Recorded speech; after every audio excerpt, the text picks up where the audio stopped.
Hello दोस्तों। मैं सुबह कुमार।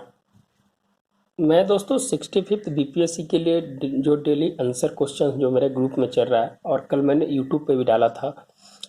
और उस क्रम में दोस्तों मैंने एक क्वेश्चन दिया था कि समावेशी विकास के लिए चुनौती पर टिप्पणी करें जिसमें भारतीय संदर्भ में लापरवाह और बेकार जनशक्ति शामिल है। इसको चुनौती किए गए उपायों का सुझाव दें। दोस्तों क्वेश्चंस को हमको समावेशी विकास पे फोकस तो करना है, लेकिन हमारा जो मेन है वो चुनौती पे फोकस करना है दोस्तों। और चुनौती पर फोकस करने के बाद भारतीय संदर्भ लापरवाह और बेकार जनशक्ति है, इसकी चुनौती को किए गए उपायों का सुझाव दें। दोस्तों इस क्वेश्चन को जस्टिफाई करना है कि आप है जो भारत की जो समावेशी विकास का जो रुकावट है उसमें कैसे है जो बेकार जनशक्ति शामिल है, लापरवाह है, और इसके लिए क्या उपाय सरकार को करना चाहिए। तो दोस्तों इसका एक ओवरव्यू फॉर्मेट जो आप एग्जाम में लिख सकते हैं, परफेक्ट हो सकता है, वो मैंने कोशिश किया है, आप उसको देखिए। समावेशी विकास का मतलब होता है दोस्तों, आपको ज़्यादा इसके डेफिनेशन इसके अंदर में नहीं घुसना है, इसको चुनौती पर फोकस करते हुए आपको आंसर लिखना है। नहीं तो मेरे ग्रुप में बहुत सारे लोग आंसर किए हैं, उसमें समावेशी विकास को एक ज़्यादा तबके में मैंने 70 से 80% समावेशी विकास पे ही टिप्पणी कर दिए हो, चुनौती पे कम किए हैं, और है जो पूरा क्वेश्चंस को लिख दें एक ही पार्ट में। तो दोस्तों समावेशी विकास का जो अर्थ होता है, जो आप 5 लाइन 6 लाइन में आप उसको खत्म कर सकते हैं इंट्रोडक्शन में, बस उसको ज़्यादा नहीं लेना है, फिर उसको चुनौती पे आ जाना है। सामाजिक, आर्थिक, राजनीतिक, सांस्कृतिक रूप से सशक्त बनाना है। और इसको इस किसके टर्म में आया है दोस्तों? गरीब समर्थक के टर्म में आया है। जो गरीब लोग हैं उसके, जिसको क्वारंटाइन भी बोला जाता है दोस्तों, जो 20% से नीचे जिसके पास कुछ नहीं है खाने पीने के लिए, उसको क्वारंटाइन थ्योरी बोला जाता है। उसमें है जो समावेशी विकास का एक डेफिनेशन है, उसमें आप है जो लिख सकते हैं क्वारंटाइन थ्योरी में।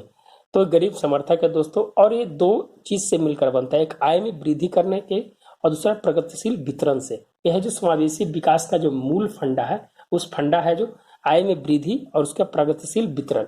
जब प्रगतिशील वितरण होगा दोस्तों, जब हम लास्ट दोयम दर्जे तक पहुंच जाएंगे, जो दोयम दर्जे तक जो उपस्थिति है जो हमारी जनसंख्या में, वहां तक अगर हम पहुंच जाते हैं, वहां तक अगर किसी भी योजना का वितरण हो जाता है, तो हम समझेंगे कि जो लाभ हुआ उससे कहीं ना कहीं उसके सामाजिक, आर्थिक और राजनीतिक में उसकी सहभागिता हुई।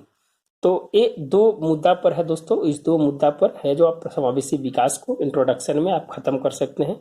इसका जो थोड़ा सा आप है जो कालक्रम है जो बता सकते हैं। गर्मी पंचवर्षीय योजना में बात की गई विकास की गति को तेज करने के साथ, फिर 12वीं पंचवर्षीय योजना में समावेशी विकास लक्ष्य को प्राप्त करने का है जो लक्ष्य रखा गया। और ये जो दोस्तों जो सबसे पहली वर्ड है जो मनमोहन सिंह के समय है जो अपनी पंचवर्षीय योजना में है जो दिया गया था, और वही वर्तमान जो सरकार है सबका साथ सबका विकास को लेके आगे बढ़ रही है। यही चीज को है उसने चेंज कर दिया, सबके साथ सबका विकास। और अभी अब सबका विश्वास भी जुट गया है दोस्तों, ये जो नया स्लोगन 2019 में। तो आप एक टाइमलाइन को बना दीजिए दोस्तों, और टाइमलाइन बनाने के बाद आप है जो सीधे क्वेश्चंस के ऊपर जंप कर जाइए, आप टिप्पणी के ऊपर जंप कर जाइए। अभी तक 65 वित्त मंत्रियों का संबोधन हुआ है, संबोधन हुआ है दोस्तों। उसमें है जो जो वर्तमान की स्थिति जो 1950 से आ रही थी, उसी चीज को है जो अगल बगल रख के है आज भी है जो उसका काम है जो किया जा रहा है। इसके प्रति जब हम 2000 के आसपास हम है जो समावेशी विकास की बात सोच सकते हैं, मैंने 50 साल के बाद, और अभी 20 साल है, 20 साल वर्तमान अभी हो गया, तो अभी हम उस दर्जे पर नहीं पहुंच पाए हैं जहां तक है जो हम समावेशी विकास को लक्ष्य को हम पूरा कर सके। तो ये कुछ दोस्तों आपका इंट्रोडक्शन पार्ट में आप है जो इसको कट करके लिख सकते हैं जो भी है। फिर है जो जो चुनौतियां हैं, जो मेन सेक्टर है दोस्तों भारत में जो कृषि के साथ है, यही है जो आपको समावेशी विकास में चुनौतियों से लड़ने में सहायक हो सकता है। आय असमानता, जोतों का आकार जो कम हुआ है, और इसके कारण है जो जो लोगों का जो आय जो गिरने का जो कारण हुआ, जिसमें जीडीपी में गिरावट आ गई, तो अर्थव्यवस्था में ऑलरेडी गिरावट आ जाएगी। बहुत सारे रिपोर्ट बताया है कि अब कृषि को अर्थव्यवस्था की रीढ़ है, आप इससे अर्थव्यवस्था भी बढ़ेगा, किसानों की स्थिति भी सुधरेगी, और जो कार्यशील जनसंख्या है सबसे ज़्यादा कृषि में, उसकी स्थिति भी सुधरेगी। तो हम समावेशी विकास को कहाँ तक जा सकते हैं? एकदम निचले पायदान तक पहुँच सकते हैं अगर हम कृषि को सही कर लें। तो एक रिपोर्ट्स भी है दोस्तों, जो रिपोर्ट्स है जो बताया गया है नीति आयोग की तरफ से कि हमें ज़्यादा फोकस जो है अब हमारी जो अर्थव्यवस्था की जो रीढ़ है कृषि, जिसमें जीडीपी का योगदान लगातार घटते आ रहा है, तो उसको हमको है जो बढ़ाना है।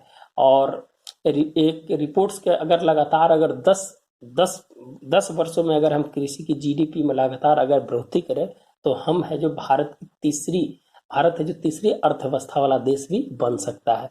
तो इस तरह से दोस्तों आप है जो तो क्या किया गया, कृषि की आय की दुगनी। वर्तमान पे आ जाइए एकदम दोस्तों, का है कि क्वेश्चंस एकदम चुनौतियों से पूरा भरा क्वेश्चन पूछा है, तो डायरेक्ट वर्तमान पे आ जाइए। बिहार में इसकी स्थिति स्थिरता है दोस्तों। क्या है कि बिहार में जनसंख्या है जो संक्रमण काल से दौर से गुजर रहा है। बिहार में जो जनसंख्या है उसकी जो औसत आयु है दोस्तों वो 18 से 20 वर्ष है, जबकि भारत की जो औसत आयु 24 है। तो आप कंपेयर करने की कोशिश कीजिए कि कहाँ पर यह जो प्रॉब्लम आ रहा है। जो अपना जो प्रच्छन्न बेरोजगारी है, जो कृषि में छुपे हुए बेरोजगारी है, उसको कैसे हम दूर करें, एमएसएमई सेक्टर को बढ़ावा देकर, छोटे छोटे उद्योगों को बढ़ावा देकर। तो आप वहां से है जो उसको जस्टिफाई करने की कोशिश कीजिए। क्वेश्चंस को हमेशा जस्टिफाई करने की कोशिश कीजिए, क्या क्वेश्चन ही उस तरह से पूछा गया है। फिर है जो आपकी आवाज हमारा संकल्प जैसा जो स्लोगन है उसको है जो बढ़ावा दीजिए। फिर है जो न्याय समता विचार का है जो प्रकट करने का मंच तैयार कीजिए, जहां से है जो सभी लोग हम इकट्ठे होकर एक समावेशी विकास की ओर ऊपर बढ़े। तो ये सब दोस्तों कृषि की बात है। अब बहुत सारी योजनाएं हैं, इसको आप जस्टिफाई कर दीजिएगा। मृदा स्वास्थ्य योजना, फसल बीमा योजना, प्रधानमंत्री सम्मान निधि योजना, प्रधानमंत्री सिंचाई योजना, बागवानी योजना, जो बहुत सारी योजना है उसको है जो सरकार है जो उससे उसको निकालने के लिए भारत की जनता को वहां से है जो बहुत सारा प्रयास कर रही है। कहा कि दोस्तों कृषि में ज्यादातर लोगों के पास है जो जोतों का आकार कम है, तो जोतों का आकार कम है तो वहाँ आय भी निश्चित रूप से कम होगी। जिनका जोतों का आकार ज्यादा है, जैसे है कि जिनका सीमांत कृषि का दायरा अगर बड़ा है, तो उनके पास है जो आय भी ज्यादा होगी। तो ये है जो दोस्तों मनरेगा, खाद्य सुरक्षा, भूमि अधिग्रहण और जो भी है उस चीज से आप जस्टिफाई कीजिए। कहा कि आप इस क्वेश्चंस को जो सरकार की योजनाएं हैं उसी योजनाएं से आप जस्टिफाई कर सकते हैं। दूसरा है सामाजिक रूप से, जिसमें महिला का ज्यादा देखा जाता है दोस्तों। उसमें ऐसे तो सामाजिक रूप से दोनों आता है, लेकिन महिला को ज्यादा टारगेट इसमें थोड़ा सा करना है। क्या है कि पिछड़ेपन का आकार ज्यादा है दोस्तों, समाज में दोयम दर्जे पर है जो उनको रखा जाता है। उत्पीड़न और राजनीतिक रूप से भी पिछड़ेपन है दोस्तों। राजनीतिक रूप से पिछड़ेपन है कि आज भी हमारी लोकसभा में आज तक है जो बिल पास होते हुए 9-10 बार है जो बिल को रखा गया, लेकिन आज भी है जो उनका है जो एक पार्ट है जो बोला जाता है आरक्षण की, उनको नहीं दिया जाता है। आज दोस्तों 1950 से लेकर 2019 तक, 2019 में 78 महिलाओं का संबोधन है जो यहाँ पर है। और यहाँ पर मात्र बहुत कम परसेंट, 1.5% के आसपास 1950 में था, 7 की 8 थी, और अभी है जो 78 हुआ है। तो अभी दोस्तों इतना साल में अभी हम है जो मात्र 14 की 15% है जो उसका टोटल सीट्स का हम है जो अभी 2020 तक में अभी तक अपने देश की संसद में उनको संबोधन करने का अधिकार मिला है। लेकिन बहुत सारे जगह है जो सामाजिक रूप से सशक्त बनाने के लिए बिहार में है जो, जैसे मान लीजिए 33% आरक्षण और जुडिशरी में 50%, पंचायती राज में, तो ये सब कहीं ना कहीं है जो कहीं किया गया है दोस्तों। तो एक सराहनीय कदम है। तो आप उसको एक लेवल पे बिहार से जोड़ते हुए आप एक भारत स्तर पर भी उसको जोड़ने की कोशिश कीजिए। और अभी वर्तमान में जो अभी कमीशंस में महिलाओं को भागीदारी दी गई है, सभी जगह महिलाओं को विशेष रूप से भागीदारी देना एक कहीं ना कहीं एक अच्छा कदम है। तो आपको जस्टिफाई करते हुए चलना है। इसके लिए startup India, stand up, step trade, ये महिला उद्यमिता मंच, आरक्षण से प्रावधान जैसे बहुत सारे प्रावधान किए जा रहे हैं। आपको दोनों तरफ बैलेंस करके चलना है। क्या है कि क्वेश्चन चुनौती पर टिप्पणी करना है दोस्तों, और उसके बाद उपाय को भी सुझाव देना है। तो हमको साथ में दोनों ही करते चले जाएंगे तो हमारा ये क्वेश्चन का कोर भी पूरा हो जाएगा और ये भी कोर पूरा हो जाएगा दोस्तों। हमारा रोजगार मौजूदा असमानता, इसके लिए है जो आपको जो रोजगार की स्थिति है, जो एमएसएमई सेक्टर में वर्तमान जो स्थिति है उसमें जो सीएमआई का डेटा है, स्वान का डेटा है, एनएसएसओ का डेटा है, ये सब डेटा के माध्यम से आप उसको जस्टिफाई कर सकते हैं कि रोजगार की कहाँ स्थिति है जो कमी रह गई है और इसके लिए क्या करना चाहिए। मुद्रा योजना, बहुत सारे जनधन योजना से सशक्त बनाना, तो ये सब चीज है जो आप है जो उसको लिखने की कोशिश कीजिएगा। अभी जानते हैं कि 45 वर्षों में सबसे ज्यादा बेरोजगारी की समस्या है दोस्तों। सीएमआई का भी डेटा आ चुका है, स्वान का भी डेटा है। तो ये सब डेटा के माध्यम से आप उसको कोई कोशिश कीजिएगा। अन्य क्षेत्र में जैसे मान लीजिए जो जो दिव्यांग हैं, सशक्त लोग हैं, उनको भी है जो हमको यहाँ पर ध्यान देना होगा। फिर है जो जो पिछले वर्ग के लोग हैं, अल्पसंख्यक लोग, क्या अल्पसंख्यक लोग को भी छोड़ना नहीं है दोस्तों। क्या सभी तरह के, भारत एक धर्मनिरपेक्ष देश है, तो यहाँ पर है जो हमारा सबसे कर्तव्य बनता है कि सभी तरह के धर्मों का है जो विश्वास सभी को एक साथ है जो लेकर चलना। तो है जो आप उसको है जो भी है आप है जो इसमें ऐड कर सकते हैं। कहा है कि हमारा जो समावेशी विकास की जो बात करती है, सामाजिक, आर्थिक, राजनीतिक और सांस्कृतिक रूप से है जो सशक्त बनाने की बात करती है। तो ये है जो क्वेश्चंस दोस्तों आप इस तरह से यहाँ पर दोनों क्वेश्चंस को कंपेयर करते हुए लिख सकते हैं।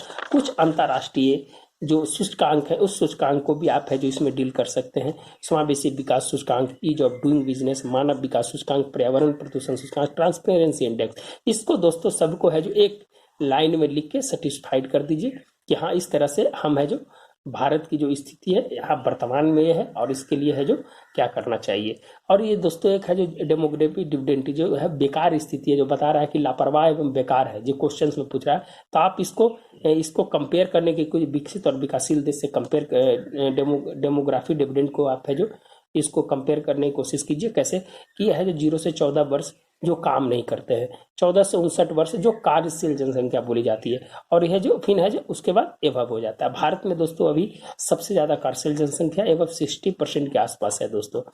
तो विकसित देश की बात कर रहे हैं, विकासशील देश में भी तो क्या होता है दोस्तों कि लोग है जो जैसे दूसरे नंबर की जो स्थिति है, जैसे 14 से 59 वर्ष पे, तो 1+3 का भार जो है दोस्तों 2 नंबर पे कम रहता है, इसीलिए लोग है जो यहाँ ज्यादा विकास करने की स्थिति में उत्पन्न हो जाते हैं। और विकासशील देश में क्या होता है दोस्तों कि ये दोनों का बोझ जो है इस पे ज्यादा आ जाता है दोस्तों। ये ज्यादा है जो दिखाता है, जिसके कारण है जो लोगों का जो समानता है, जो काम करने की जो वितरण है, जैसे पैसा कमाते हैं और खर्च हो जाता है, वो निवेश नहीं कर पाते हैं। तो निवेश नहीं कर पाते तो इसलिए नहीं कर पाते कि बचत ही नहीं होता है।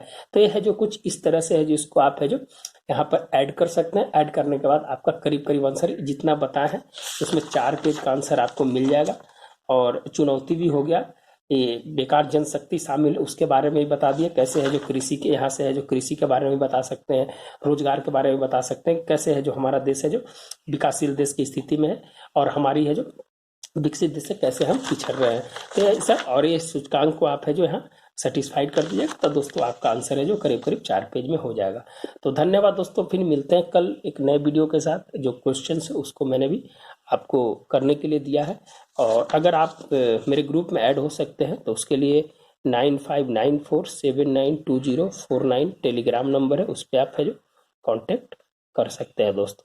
धन्यवाद। अगर वीडियो अच्छा लगता है तो जरूर दोस्तों के बीच शेयर कीजिए, लाइक कीजिए, सब्सक्राइब कीजिए, क्या कि आप ही मानक है जो उस चीज़ को दिखाता है कि हम जो काम कर रहे हैं जो सही है, और आपसे ही विनती है। धन्यवाद दोस्तों, मिलते हैं नई वीडियो के साथ।